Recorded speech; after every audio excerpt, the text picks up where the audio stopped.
Our next guest, his name is pronounced Hal Humphreys. He's a criminal defense investigator and owner of Find Investigations, a detective agency in Nashville. Hal flew out here from Nashville. Is that right? He flew out here tonight to be here to tell you this story. He's also the executive editor of Pursuit and content guru of Piduction.com, an online educator provider for PIs. Wow! May I introduce you to Mr. Hal Humphreys.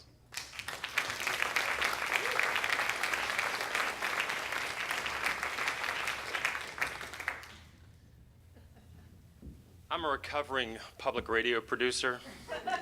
I like scripts. Ndume Olutoshani never set foot in the state of Tennessee. He was born Erskine Johnson, the 7th of 11 children. His mama, the one everybody called Moosey, raised Ndume and his 10 siblings in the notorious Pruitt-Igoe public housing facility, 20 blocks west and a world away from the Gateway Arch in St. Louis, Missouri. I'll put this right up here for you. Let me hear you better. How's that? Ndume's family was poor, but he had no idea. Poor was all he knew. Poor for him was normal. This housing complex he grew up in was a complete and total design failure. Like a lot of social experiments in that era, it was broken. The building had skip-stop elevators. They stopped on the 1st, 4th, 7th, and 10th floors, forcing residents to use stairwells.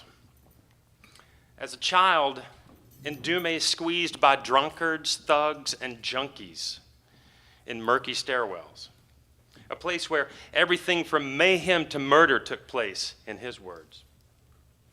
By the time he was 17 years old, like most of his friends, Ndume had built a fairly impressive rap sheet. But Ndume Olutoshani never set foot in the state of Tennessee. On Saturday night, October 1, 1983, two disparate stories unfold. In St. Louis, it's Moosey's birthday. That's Ndume's mom. And everybody's coming to the party. Ndume and his brothers grill whole chickens and T-bone steaks. There's no small quantity of booze. At 4 o'clock in the morning, after a full day of prep and party, Ndume goes home exhausted.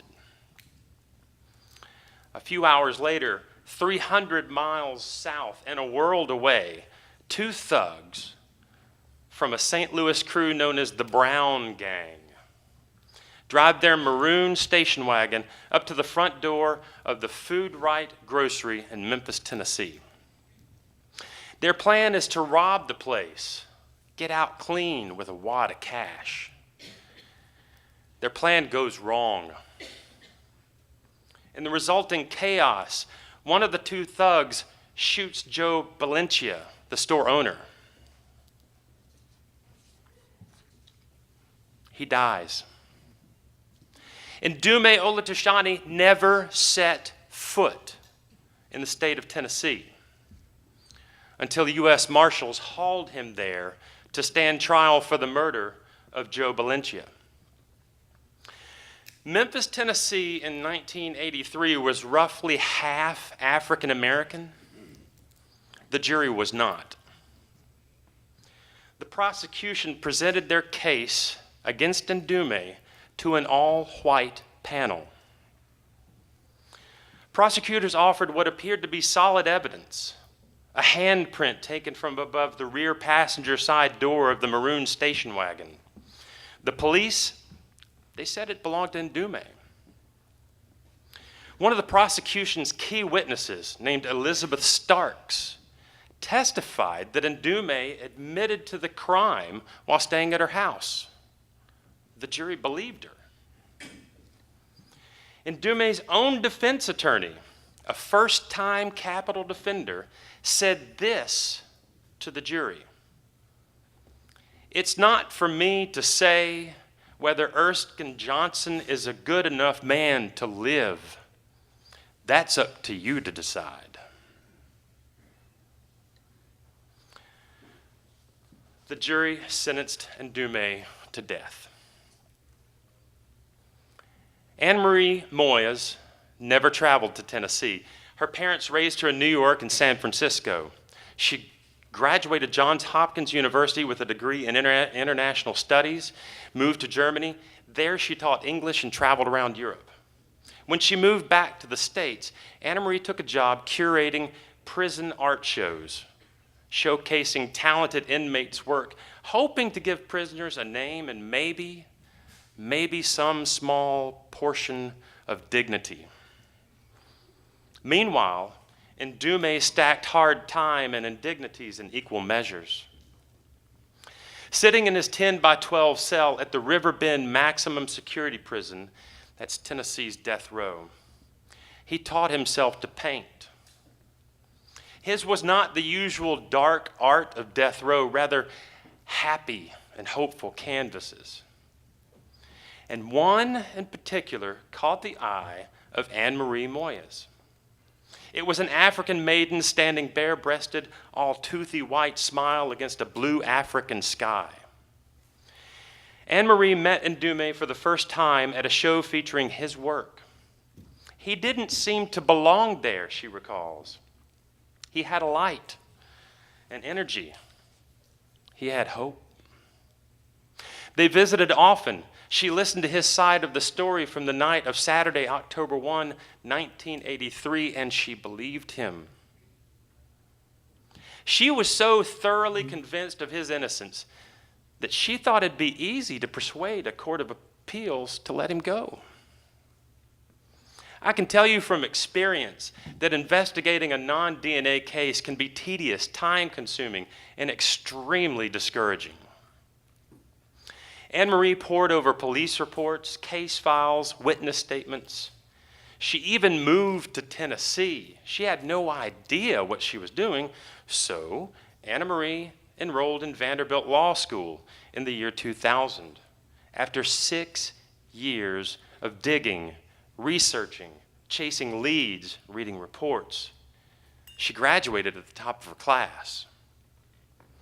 She enlisted the help of a lawyer from a high-powered white shoe firm in New York. Together, they pawed through the evidence and spotted 3 specific problems with the case. 1, in police records, they found 2 separate witnesses that identified the robbers as members of the Brown Gang. Memphis prosecutors never saw fit to share this with the defense. Can anybody say Brady? 2, the jury, all white in a city that's half not. 3, the handprint taken from above the passenger side door, the one police said belonged to Ndume. Let's review these things. The police reports detailed very clearly where on the car they lifted prints. And according to their own report, Memphis police never even dusted that part of the car. The jury, I'm ashamed to even mention that again. And finally, the key witness, Miss Elizabeth Starks. It turns out she had a dog in the fight. Anna Marie uncovered one small detail that changed everything. The state's key witness was besties with a lady by the name of Betty Jo Ford, who was, wait for it, a member of the Brown Gang. The prosecution had no case. In June of 2012, after stacking more than a quarter-century hard time, Ndume Olatoshani walked into the sweltering heat of a Nashville afternoon a free man.